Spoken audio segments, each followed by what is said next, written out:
Tartus Karlova Seha ja Tähetänava nurgal on üks tore puust maja, mis on koduks lokaalile Parlova. Paari linnast pärit itaallane Simone Cassano sõitis aastaid Tallinna ja Tartu vahet ja õpetas itaalia keelt, kuni üks hetk toimus kannapööre ja sündiski Parlova. Aga uurime nüüd, kuidas see kõik juhtus, kes seal kodu on leidnud ja mis teeb Parlova eriliseks. I was dreaming about having my own bar already in a long time after my experience in Sevilla in Spain, where I was working in a very small bar, very cozy, very friendly place. I found myself really well there, and I thought that this might be something that I want to do with my life. And so I've been dreaming about having a bar for a long time, but I am super thankful to Sasha and Rego to believe in me and in this project. Actually, everything happened quite organically, or like very, very spontaneously. Rivo and Elina, for instance, who are the columns of this place, without whom I couldn't even run the bar. They started working here quite without having an interview or but it just happened. Rivo used to come here as a customer and helping and was helping us sometimes, collecting bottles or empty glasses. And at one point, okay, but what the hell? You are already working here, so let's say you work properly. And with Elina, it happened that I think at one point Rivo and Robert went to Bari for some time, and we needed somebody to replace us. And I think that was the moment when Elina started working, let's say, officially to the place. No, kuidas ma ütlen, ma pean tunnistama, et see kõik sai alguse sellest, et ma kolisin Eha tänavale. Ma arvan, et siis alles muutusid kõik need sõbrasuhted, ka Simonega ja tema sõprusringkonnaga kuidagi tihedamateks. Ja kuni siis üks hetk satud siia õhtupoole, kui natuke tihedam ja aitad järsku klaase kokku tuua või lihtsalt valvad letti. Kuidagi hästi loomulikult kõik läks. Niimoodi, et väga raske. Inimesed on küsinud mult, millal ma alustasin Parlovas töötamist. Ma siiamaani täpselt ei tea. Sest see oli kuidagi 3 kuu jooksul justkui asendasin kogu aeg kedagi ja siis jälle järsku ei asendanud, siis ikkagi asendasin ja siiamaani ma vahel teen nalja, et ma siiamaani asendan. The idea in the very beginning was that Karlova would need not just a regular bar like the ones you have in the center, but to quote my own words, an extension of your living room.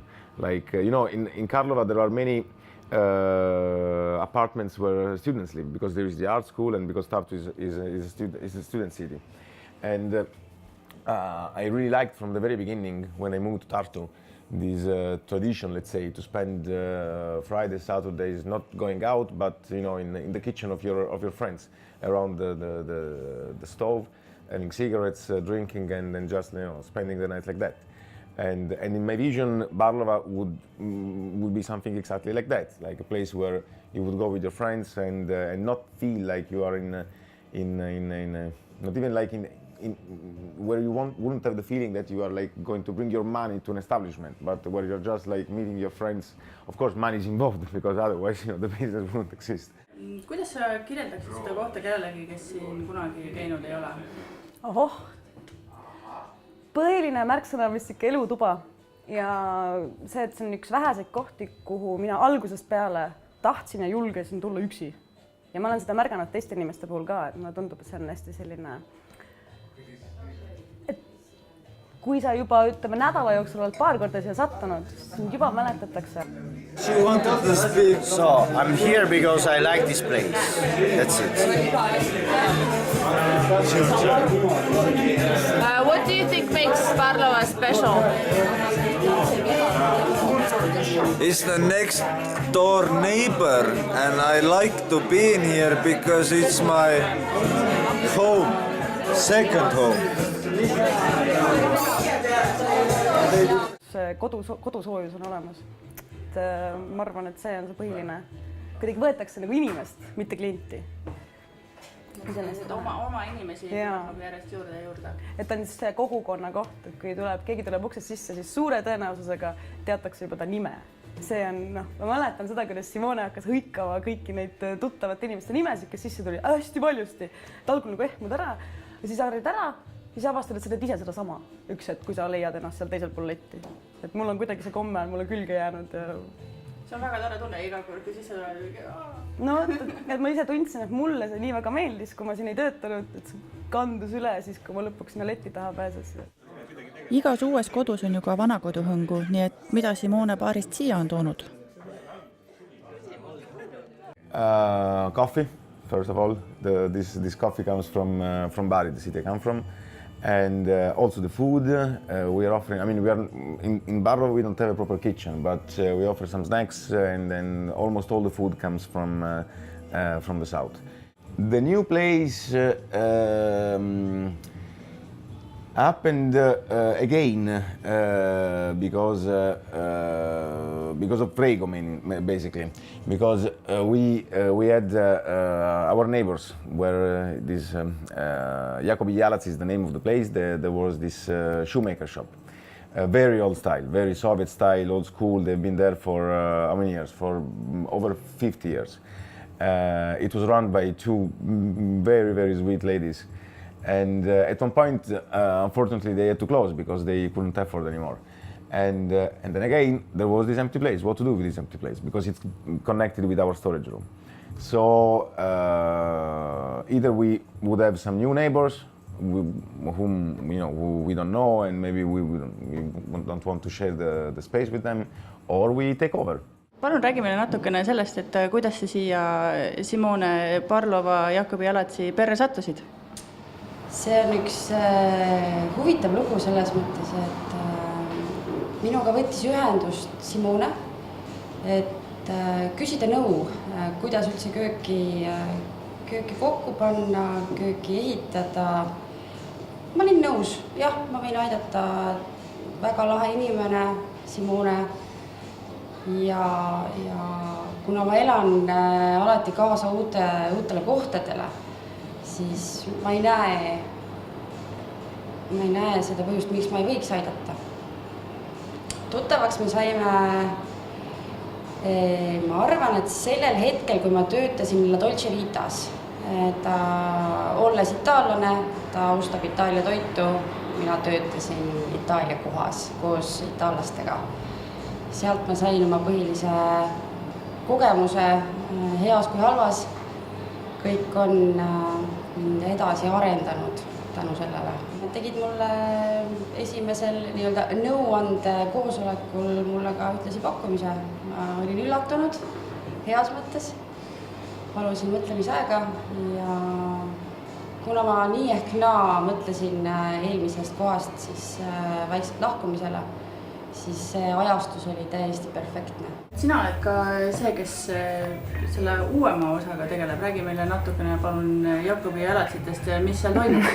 Milline koht see on, mida võib oodata inimene, kes sinna läheb?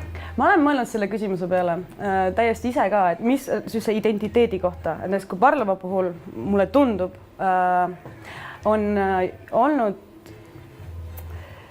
kõigepealt siuke tühi palett, mille siis täitis Simone oma selle idee ja energiaga ja kõik teised inimesed, kõik, kes panustasid, siis mulle tundub, et kogukond on see, kes on andnud talle lõpuks selle karakteri. Ja ma arvan, et Jakobiga juhtub see sama. Mis oli see visioon sinu jaoks selle koha suhtes? Ma mõtlesin selles mõttes enda peale, et kui ma läheksin kuskile sööma, siis mida ma tahan päriselt? Mida ma tahan, et teised siis samamoodi saaksid? Lähtusin sellest, et puhtad maitsed, ilusad värvid,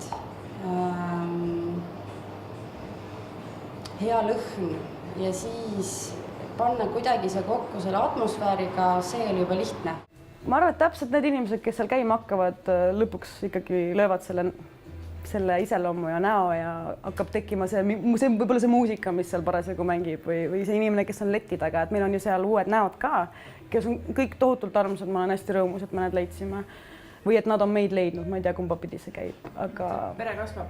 Just, et ja ma arvan, et kõik need energiat kokku, et mul on ise ka põnevil, mis nägu sinna tuleb.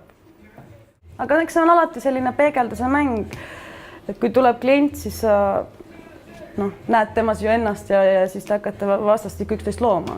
Ma arvan, et niimoodi on ka need kohad oma näo saanud. You know, if we talk about Parlova with people in Tartu, they always say that, oh, that's the place where all the writers and philosophers and musicians go. And how was that something that you once foresaw in the beginning? Because I noticed you have a lot of art and on your walls that you use. How do you select those, and how did that come about? Well, as you see, yes, we have exhibitions once a month. And we select them basically, they're all friends or people that come here as customers and like ask if they can have an exhibition here. With the concerts also, they're mostly friends or young musicians in Tartu, and I like that this place is actually, you know, supporting young musicians and also blues players from Finland, for instance. I think this is the place where all the blues players from Finland have been played in Estonia. And I don't know. I mean, I think it's a natural dynamic of this place. Probably because, again, as I told you, this is. I like to think that this is not like a regular bar. So probably the environment and the atmosphere invites philosopher. I mean, I actually never heard that, but probably that's the reason. Well, that's the image that you have. That's cool. Yeah, I think so too. Cool.